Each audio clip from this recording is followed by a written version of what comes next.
ফতুয়া দেয়, তুই কাফের, তুই কাফের, তোর নানা কাফের, তোর পীর সাহেব কাফের, তোর এই কাফের পীর সাহেব মারা গেলে যেখানে কবর দিবে ওই কবরের উপরে যে ঘাস জন্মাবে ওই ঘাস যে গরু খাবে ওই গরুর যে দুধ খাবে ও কাফের। আছে না এরকম ফতুয়া? প্রশ্ন করেছে জাকির নায়েক সম্পর্কে জানতে চাই। তো বছর ধরে উনি আলোচনা করে এখনো জানেন না ওনার সম্পর্কে।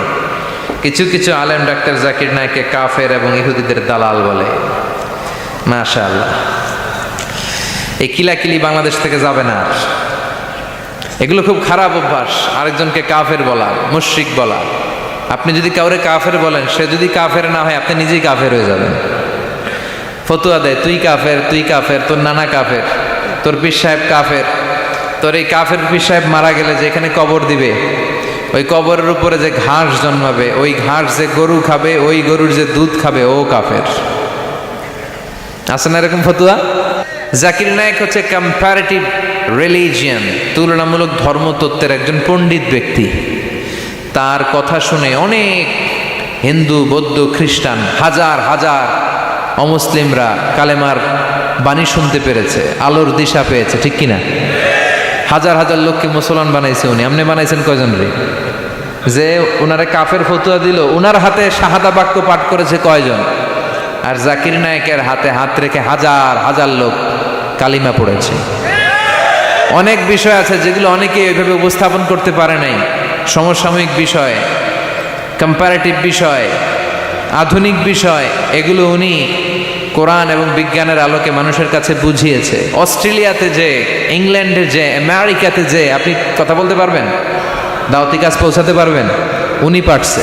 যেটা আমরা পারি না এটা উনি পারছে, এই জন্য সহ্য হয় নাই আমাদের। এই দেশের জাতীয় খেলার নাম কি জানেন? হাডুডু। টাইনে আপনারা নিচে নিয়ে আসবে। এ দেশে কেউ আগাইতে চাইলে আরে উঠতে দেওয়া যায় না, কেউ উঠতে চাইলে ওরা টাইনে নামায়। কারণ জাতীয় খেলা হাডুডু। হাডুডুর নিয়ম হচ্ছে একজন সামনে যাবে আর সবাই ওর ঠ্যাং ধরে টানবে। কথা বলেন? এই জন্য এগুলো বাদ দেন। ইসলামের মধ্যে মুসলমানদের ভ্রাতৃত্বের মধ্যে ফাটল তৈরি না করে ঐক্য প্রতিষ্ঠা করেন। জাকির নায়েকের সব কথাই যে আপনারে মানতে হবে এটা তো উনিও বলে নাই। ওনার দেয়া কোনো মাসআলা, লিগ্যাল অপিনিয়ন আপনার কাছে যদি ইসলাম সম্মত মনে না হয় বা শক্তিশালী মনে না হয় বা আপনার ভালো না লাগে, যে আলেমের কথা ভালো লাগে কোরআন সুন্নাহর আলোকে আপনি মানেন। কিন্তু ওনার অবদানকে অস্বীকার করার সুযোগ আছে? গোটা বিশ্বব্যাপী ওনার জয়গান।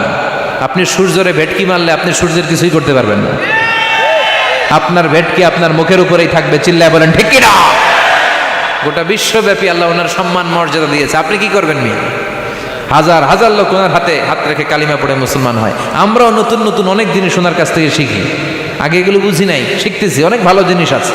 এজন্য যার কাছে ভালো যেটা আছে ওইটা নেন, আর পিছনে লাগালাগি বন্ধ করে দেন। এই হিংসা, এই প্রতিহিংসা পরায়ণতায় জেলাসি আমাদেরকে শেষ করে দিল। আমরা যে ভাই ভাই, মুসলমান যে ভাই ভাই, এই শিক্ষাটাই আমাদের মধ্যে নাই। আসুন ভ্রাতৃত্বের বন্ধনকে আমরা অটুট রাখি আর বিপদে আপদে আল্লাহর উপর ভরসা রাখি।